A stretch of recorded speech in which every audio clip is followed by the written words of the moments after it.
setting to this fight scene that's going to end the movie is based on this village that literally is built on stilts right above the water. There's like water and mud right below you right now.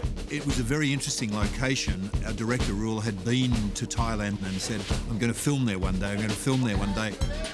And it was always for me a dream to shoot a movie here. I came here so many years as a tourist, and I found all these beautiful places. Where we are standing now is like a fisherman's village. It's called Bang Bang Pat. There's only about 400 houses in the entire village. On the far end are mangroves and with monkeys in the mangroves. It's right at the base of this island. There's this big mountain and it comes down and here's the village. It's just the coolest setting. And this is like the home base for our villain. And he has this big boat, but it's like a fisher's ship, and inside is all his plans and his dynamite and explosions and his weapons. I know it's going to be physical, so I just hope that Ted takes it easy on me. Have you seen the size of that guy? Any pointers you can give me right now would be much appreciated, because I've got my work cut out. In my first phone call with Tamura, I told him, if you're doing this movie, you have to do everything yourself. I want you to see fighting, you're going to be beat up and fighting with this WWE star. And he was like, oh, yes. It's not the size of the man. It's the size of the fights in the man. There's several phases to this fight. You know, the first is that Ted is stalking Tamura with a pistol. Tamura gets that pistol off him.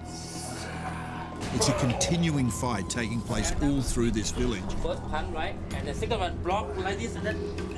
Okay. For Ted, when he saw that, and he really excited to learn it, that's why he get it quite fast. Easy to train him, you know, that he's so flexible in his body. It's a very physical fight. Both of them, you know, they're running, they're screaming, they're fighting, they're shooting guns, and it looks really, really cool. We're running crazy through the streets, smashing into fish nets and cages, and I'm about to throw this dude for a loop. We kind of expected Ted would be able to do a lot of his stunts because of his wrestling experience, but not to this extent. He's smashing the tables, and rolling through fishing nets, while Tamura's swinging these sticks. Lucky this guy can take a blow. Real stick. No pads. Real concrete. They're doing it themselves, which is a huge bonus for us as the filmmakers, because you're able to shoot from any angle if you've got the real actors. It's quite incredible. Here we are at this location where people live, go about their daily routine, fishing and very family orientated, and then here we come along and we just jump into their house, shoot it up, jump out of their house again, and they seem to be enjoying it. The village itself has never had a film shoot here, and so the kind of action sequences we're doing here, you would think would really upset the villagers, but in fact, they really have accepted us with open arms. We just said, hey, we need this house, and they're like, oh, yeah, okay. Move the furniture around. And this is a real house. This is somebody's house. We're jumping on their couch. I remember each time I dove in, I looked back, and there's a guy just sitting there. So it's entertaining for these guys. They're letting us use one of their overhangs. We're going to collapse it, and then once we're done with it, we put a new one in for them. So I'm taking out these stilts, and they're real. You got to hit them to knock them down. I don't know if you can see my arm. It's a bit indented there. That's where I took down one, then I took down another. It ended up being 3 of them. So I'm in quite a bit of pain right now, but I know it's going to pay off. That's cool. 3, 2, 1, go! What I really like is to put an actor in a location that they have to react to the real thing. And yes, okay, they can fall off this thing or they can break through something. I landed on my head. Tamura was bleeding on his head. God! Grab it! I just cut it, yeah. It's a little cut. I said, oh, you want to go back to your trailer and rest? He said, no, keep shooting, because now I'm bleeding for real and I can use it for the part. It's been great, because working with Tam, you know, he's very gung-ho, and we've worked well together, I think. This will never stop! There'll be 1,000 more like me! It's dying, Tom. It's very hard. I'm not so bad at the angry scenes, but the dying stuff is a little...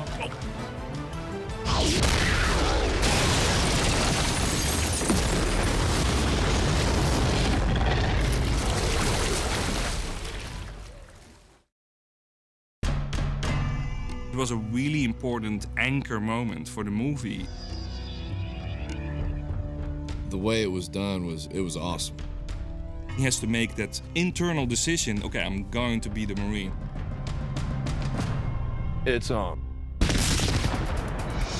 Telling a story and telling a scene is a combination between what is the location about, where do you put the cameras, how are the actors moving with the cameras. It's like a ballet, it's like a dance. I asked the art department to make a miniature of the resort.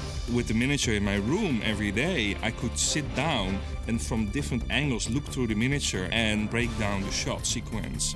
Having a three-dimensional miniature, the different departments know exactly what to do and what to prepare. We had this resort, this beautiful resort, and we added to the resort, but then blew it all up. In a very early stage, I made all these photos. So at least I could identify, okay, we need to build something here, but we can destroy it. We need to build something here, where I can have a big explosion. And then the storyboard artist used these stills to draw his drawings. So at the moment when we have the siege, the terrorists come in, Ted runs back to the resort, to the party area, to save his wife. At that stage, I wanted to do a one shot, one handheld shot. Longest take with no cuts in the movie. 300-400 people were involved. The timing had to be impeccable. We have explosions timed, we have bullet hits timed, we have stunned people flying. This is clutch. So we had this one shot, handheld. It starts this way, and then it goes all the way 360 degrees around. Ted follows him in the back, all the way up here to this position. You try to visualize what you're going to do before you do it. You want to get your timing down, especially with this shot. Everything in this angle needs to be moving, and they all had to be timed on the right exact moment when they are in the shot. All my movies, I operate the camera when I'm directing. But for this specific scene, running behind Ted Dibiase, who's a big muscle kind of guy, to keep up with him, I was a little nervous because I'm not the most sporty guy. He did a great job. I had to slow down a little bit, you know. This meant so much to him. I want to feel that you are with this character on this journey. And you can only do that by making it as real as possible. And how real is it if you see everything in one shot? Just the fact that we got it done and we did it right, it was something really cool. It's a really interesting sequence, the way that Rule designed it. And there's one of the sort of signature shots in the film as our hero is attacking. It's one I won't forget.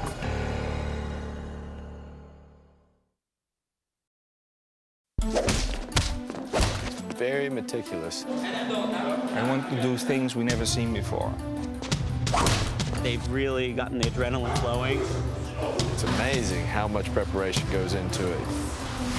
Yes, exactly.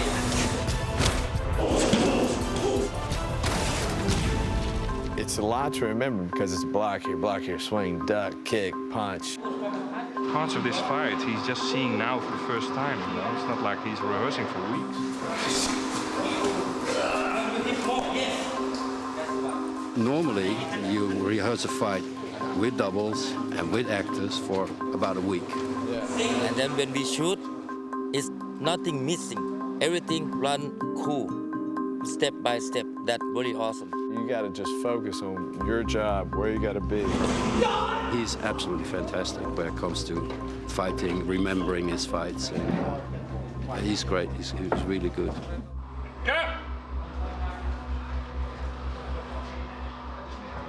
I always wanted to do a fight like this, man. East meets West. We're filming in Thailand, so we thought we should really take advantage of some of the local martial arts and the Muay Thai, the Thai kickboxing. They're the real deal, man. They're Muay Thai fighters. What was really interesting to see is that he brought all his WWE moves and Sang brought all his Tony Ya moves, and they combined those into this fight. Yeah. And scoot him out. Yeah. And that. One of the fun ones was when I kneed the guy in the stomach, then he goes down, and then he uses his back as a table. And I sit on it, spin, and kick this guy right into a headlock, throw him, and then I use a drop kick, which I do a lot. So what I wanted to do is, in the style of shooting this scene, I wanted to start in a traditional Hollywood way by shooting close-ups and cut. And then this one shot would take over.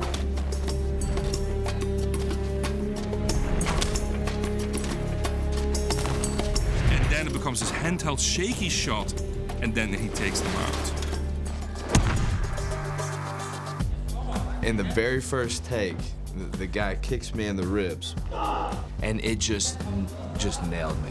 He was bruised up, his ribs were like hurting him, he has a sore neck. I love it, man. And that's what you see them fighting for real. Brutal. It's fun though. It's definitely an adrenaline rush. Well, we have doubles, but we're not using them. I actually never saw a guy picking up as fast like him, so. There's this one part I really had a hard time doing. And what I was told to do was, okay, Ted, now you're gonna kick his head through the wood. I'm looking at this guy's head, you know, I'm like, oh man.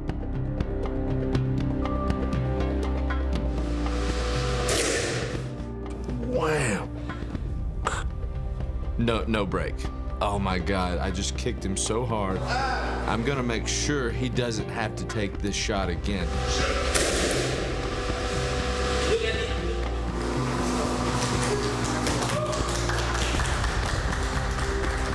I mean, it's as physical as it gets. Wood splitting on the side of the mouth and in the back of the head, he's bleeding. I give those guys so much credit for what they do. When you watch it back, when you see this in the fight scene, you know, it's like, wow. And now you know it's legit. Okay. Let's go. Thank you. Thank you. Thank you. It's brutal, man. Jeez. These guys are tough as crap. For me, the most unique action sequence in this movie. It's awesome. It is. The fight scene is finally over. I'm exhausted. I can't even think straight, man. We've been doing this for like 4 straight hours. But we got to do the major fight scene tomorrow. I just found out. Oh, great.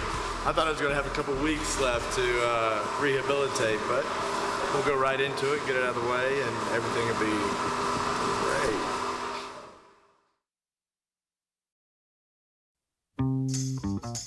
We shot the film in Thailand on the island of Phuket. Isn't it beautiful? It's okay, I guess. I mean, if you're into paradise. Our key location for this was a hotel resort. It's called the Dibiase Resort. And what's cool is my room is awesome. Within 4 steps of getting out of bed, I can be in the pool. Look up there. Rainforest. It's amazing. It's a fairly expansive resort. It's 5-star and all. It's just out in the middle of nowhere. It's really secluded. There's very few people here, a few honeymooners. There are real paying visitors here that have spent a lot of money to enjoy their vacation. I don't think they counted on a film crew turning up. This one lady, she was just walking, minding her own business, and happened to walk past 5 of the terrorist guys standing all dressed up with guns. She just jumped with fright. She had no idea, and we had to explain to her that it was just a movie. You know, it's a bit fascinating because they're suddenly on a film set, so it's something to take their minds off their paperback novels, I guess. We've allowed guests to kind of have areas where they can view our filming and kind of get involved. To have a little excitement, the movie, the crew running around, little bombs here, shots there, they didn't like it. We did all this craziness, and they loved it. We are in Koh Phangan. It's one of the most beautiful places I know. So when I heard about this movie, I definitely wanted to shoot here. They brought us out here, the crew, the cast, everybody's on a boat. It was gorgeous because the whole way you're going in between all these mountains. All of a sudden, here's this beautiful village out in the middle of nowhere. That was amazing. That was the best part of the day, definitely. One of the luxuries of being a part of a movie like this, you get to see stuff like this. The landscape, it's like Shangri-La. It's an island made by man, and it has this beautiful rock at the back. This place is all built over water on stilts. If you look down these boards, I've already stepped through one. Board's like cracking underneath, and we're about 10 feet off the water. There's no telling what's underneath. So if you go through, it won't be pretty. It's quite mind-opening just to see how other people live.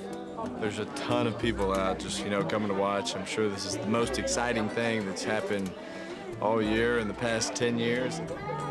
They're all very lovely and welcoming. The island Compagnie, it's a very religious island. It's hundreds and hundreds of years old. It was very difficult to get permission to shoot there, but they allowed us to film one day. So we had to find a second village, what looked exactly the same as Compagnie, where we could do all these action, all this shooting and explosion, and that became Ban Pat. If you look around, if you just make a 360 right now, you will see one big film set. We couldn't build this in Hollywood if we wanted to. All these houses that you see that we're walking on, it's all built on stilts. There's all these boats in between the houses. This is people's homes. This is people's lives. We're just like filming right in between them.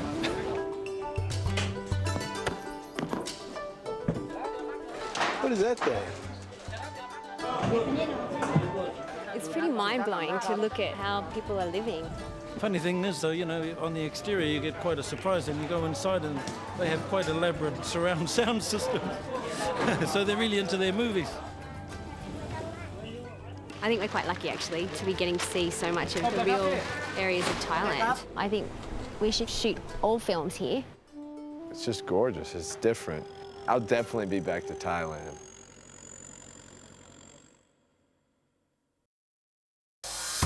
Let me be the first to introduce you to my son, Ted Dibiase. I'm the son of Ted Dibiase, the $1 Million Man, Ted Dibiase Jr. I'm a third-generation superstar with the WWE. Dibiase's a natural. Everybody's got a price. But me, I am simply priceless. My boys have quite a legacy. It's not just dad, it's dad, it's grandpa, and grandma. So that's pretty unique. I grew up in Mississippi. Ted was always into something. Hunting, fishing, and playing golf. Ted's always been very athletic. He's accomplished a lot of things. When I found out that my son was interested in following me into the WWE, and my mouth just went. He never told me. It's always been a childhood dream to continue the legacy of the Dibiase name. He looked at me and he said, Dad, he says, you need to understand something. He says, my entire life, you have been my hero.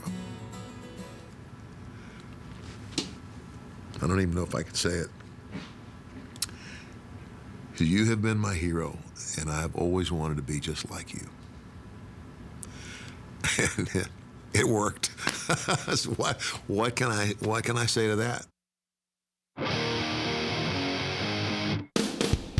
It's a new generation. It's a new day. I will never look back. No, we're never looking back.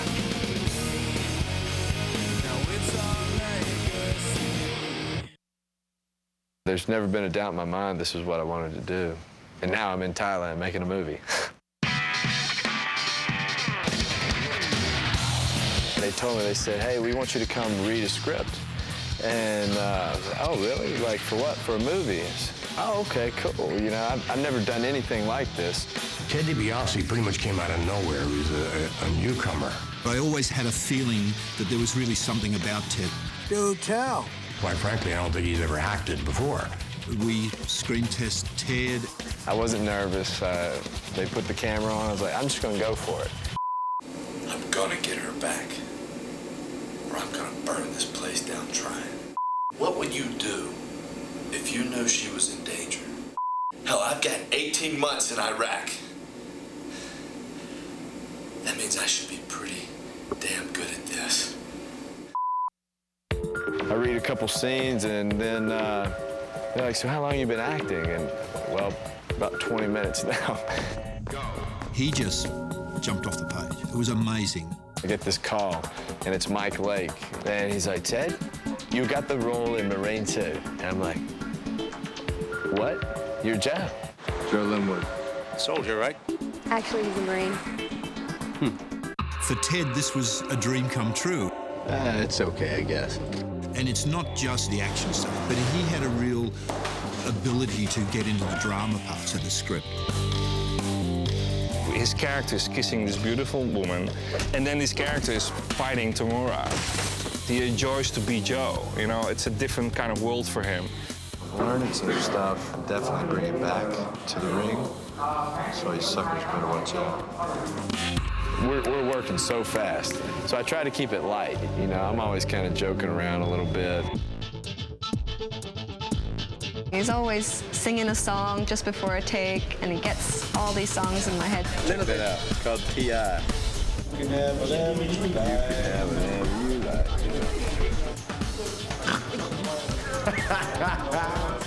He said he was going to collect as many frogs as he could and put them in my room. And I said, that's great, you can do that, but then you'll be the person I'm waking up to get them out. So he hasn't done that, thank God. This is my first movie. Oh yeah, everyone knows that. I'm so blessed and so lucky and so grateful. Thanks for the heads up. I want people to know that I did everything I've done with a lot of passion and a lot of dedication, and I want that to show through the movie. I want them to walk away saying, man, that was good. And hopefully there'll be more, and they'll want to come see me again. That would be even better.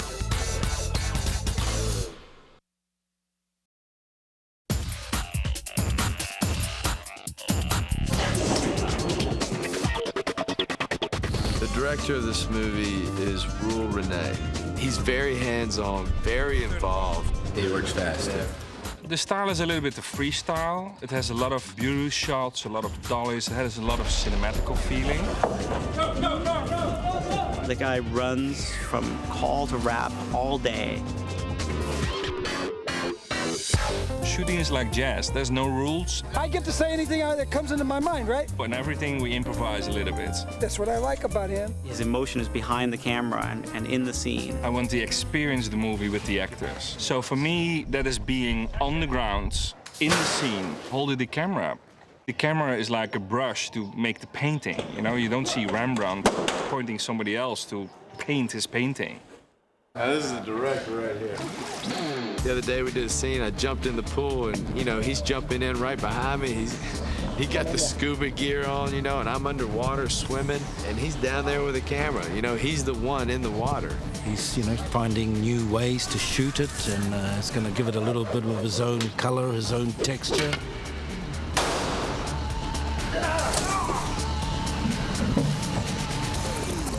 For me, music is a very important tool for emotions. He's got the little dock for the iPod and cranks the music on. He's using music really to set the scene. He'd get complete silence and he'd get you in the moment. To have the music playing keeps you focused on what's actually meant to be happening for the characters. There was one scene I was very nervous about. It was all the scenes with the hostages in this claustrophobic room. What I did, I had this piece of music, what is a very emotionally down-tone, depressive kind of music, and I put that very loud on the set every time when we're not shooting.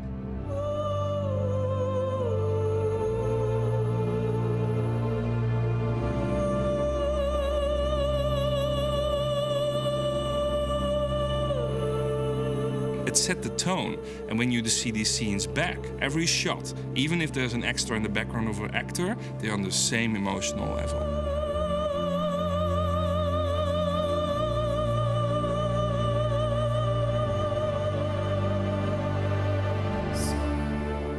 He actually made me a disc with music on it.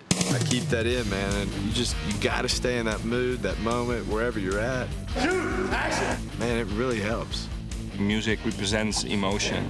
It works very efficiently.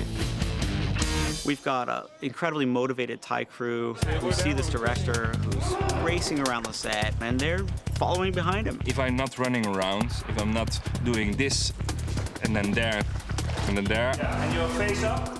I fall asleep. I want to see everybody flying, because that energy will end up on the screen. Everybody in the movie over there.